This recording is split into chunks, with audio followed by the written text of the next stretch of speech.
नमस्कार दोस्तों, जय श्री हरि विष्णु, जय स्वामी नारायण, जय योगेश्वर, जय श्री कृष्ण, जय श्री राम, जय वैकुंठ धाम। दोस्तों, वैकुंठ की पिछली प्रस्तुति को आप लोगों ने बहुत ही ज्यादा पसंद किया है। आपके आग्रह पर हम वैकुंठ का यह दूसरा भाग उपलब्ध करवा रहे हैं। इस प्रस्तुति में हम वैकुंठ के बारे में विस्तृत जानकारी प्राप्त करेंगे। कई बार हमें ख्याल आता है कि मोक्ष प्राप्त कराने वाला वैकुंठ कैसा होगा। क्या वहां शरीर के साथ पहुंचा जा सकता है या फिर हमारी आत्मा ही वहां जा सकती है? हमारे मन में यह भी सवाल उठते हैं कि वैकुंठ का क्या मतलब होता है और मोक्ष क्या है, और क्या मोक्ष के भी अलग अलग प्रकार होते हैं? और यह सभी सवालों के जवाब हमें हरिवंश पुराण, भागवत पुराण, विष्णु पुराण और ब्रह्मवैवर्त पुराण से प्राप्त होते हैं। और आज की प्रस्तुति में हम इन पुराणों के आधार पर वैकुंठ की जानकारी प्राप्त करेंगे।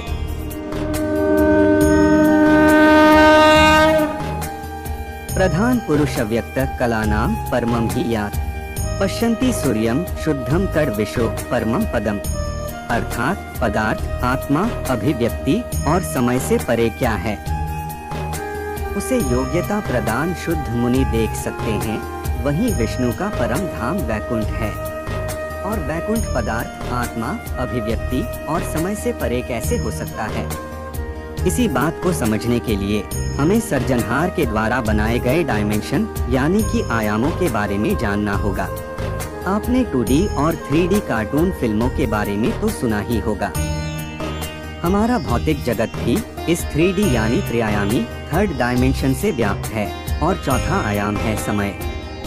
और समय को मिलाकर हम 4 डायमेंशन से बंधे हुए हैं।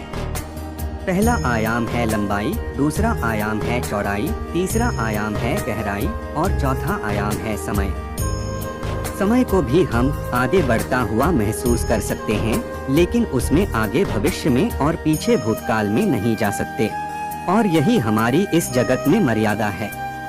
हमारे वेदों में ऐसे 64 आयाम बताए गए हैं। इन 64 आयामों में से 10 आयामों को मुख्य माना गया है।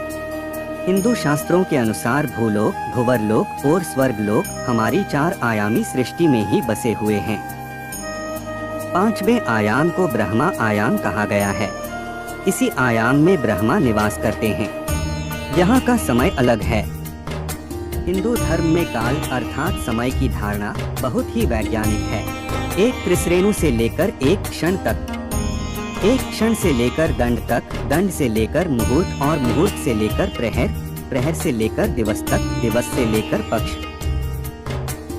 2 पक्ष का 1 माह, 2 माह की 1 ऋतु, 6 माह का 1 अयन, 2 अयन का 1 वर्ष, 1 वर्ष का देवताओं का 1 दिन, देवताओं के 12,000 वर्ष का 1 महायुग, 71 महायुग का 1 मनवंतर, 14 मनवंतर का 1 कल्प, 1 कल्प अर्थात ब्रह्मा का 1 दिन, और ब्रह्मा के दिन जितनी ही ब्रह्मा की रात्रि, और ब्रह्मा के 1 दिन और 1 रात्रि को मिलाकर बनता है 1 अहोरात्र। इसी तरह महाविष्णु और शिव के समय की कल्पना करना भी मुश्किल है।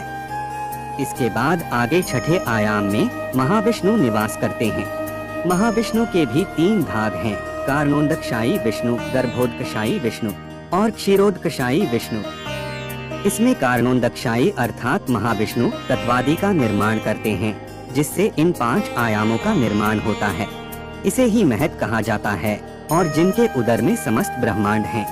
दूसरे गर्भोदकशायी विष्णु से ही ब्रह्मा का जन्म होता है, जो प्रत्येक ब्रह्मांड में प्रवेश करके उसमें जीवन प्रदान करते हैं, तथा जिनके नाभि कमल से ब्रह्मा उत्पन्न हुए। उसके बाद तीसरे हैं क्षीरोदकशायी विष्णु, जो हमारी सृष्टि के हर तत्व और परमाणु में व्याप्त हैं, जो परमात्मा रूप में प्रत्येक जीव के हृदय तथा सृष्टि के प्रत्येक अणु में उपस्थित होकर सृष्टि का पालन करते हैं। इसके बाद नंबर आता है 7वें आयाम का, जिसे सत्य आयाम या ब्रह्मा ज्योति कहते हैं, जैसे सूर्य की ज्योति होती है। इसी आयाम में समाया है वह तत्व ज्ञान, जिसकी मदद से मनुष्य देवताओं की श्रेणी में चला जाता है। इसके बाद है 8वां आयाम, जिसे कैलाश कहा जाता है। इस आयाम में भगवान शिव का भौतिक रूप शंकर के रूप में विराजमान है। उनका कार्य ही इन 7 आयामों का संतुलन बनाए रखना है।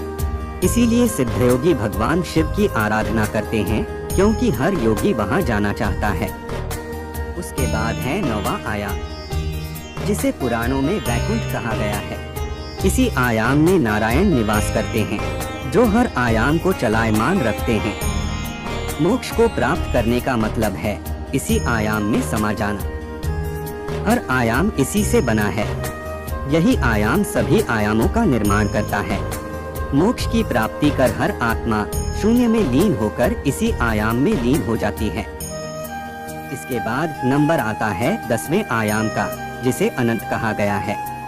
हम आपको बता दें कि अनंत से ही महत और महत से ही अंधकार, अंधकार से आकाश, आकाश से वायु, वायु से अग्नि, अग्नि से जल, जल से पृथ्वी, पृथ्वी से औषधि, औषधियों से अन्न, अन्न से वीर्य, वीर्य से पुरुष अर्थात शरीर उत्पन्न हुआ। पुरुष का अर्थ यहाँ मनुष्य या इंसान नहीं, बल्कि जो भी जीव शरीरधारी है होता है। यह अनंत ही परम सत्ता परमेश्वर अर्थात परमात्मा, ईश्वर या ब्रह्मा है। संपूर्ण जगत की उत्पत्ति इसी ब्रह्मा से हुई है। इस आयाम के मालिक भगवान शिव है। भगवान शिव सभी 10 आयामों में या कहे कि 64 आयामों में आ जा सकते हैं। तो आप समझ सकते हैं कि इस 9वें आयाम में आए हुए वैकुंठ में जाने के लिए आपको कितनी उच्च कोटि की आध्यात्मिक उन्नति प्राप्त करनी होगी और अपने जीवन को कितना उत्तम और उच्च कोटि का बनाना होगा। तब जाकर हमारी आत्मा वैकुंठ पहुंच सकती है। और जब हम उत्तम जीवन व्यतीत करने के बाद वैकुंठ जाने की योग्यता प्राप्त कर लेते हैं, तब हमारी मृत्यु के बाद भगवान विष्णु के दूत आकर हमारी आत्मा को ले जाएंगे। वैकुंठ पहुंचते वक्त रास्ते में विरजा नाम की नदी आती है। लेकिन यह विरजा नदी असल में है क्या? तो हम आपको बता दें कि यह विरजा नदी 9वें आयाम का बाहरी आवरण है और इस आवरण को भेद कर ही आप 9वें आयाम में दाखिल हो सकते हो। वैकुंठ के बाहर बहने वाली नदी या कहे कि आवरण भौतिक और आध्यात्मिक दुनिया को विभाजित करती है। इसमें डुबकी लगाने के बाद आत्मा भूख, दर्द, क्रोध और अन्य भौतिकवादी इच्छाओं से मुक्त हो जाएगी और फिर आत्मा आगे बढ़ती है और भगवान विष्णु के वैकुंठ में पहुंच जाती है। तो दोस्तों, आपको हमारी यह जानकारी पसंद आ रही है और आप आगे की जानकारी जानना चाहते हैं तो कमेंट में पार्ट 3 अवश्य ही लिखें।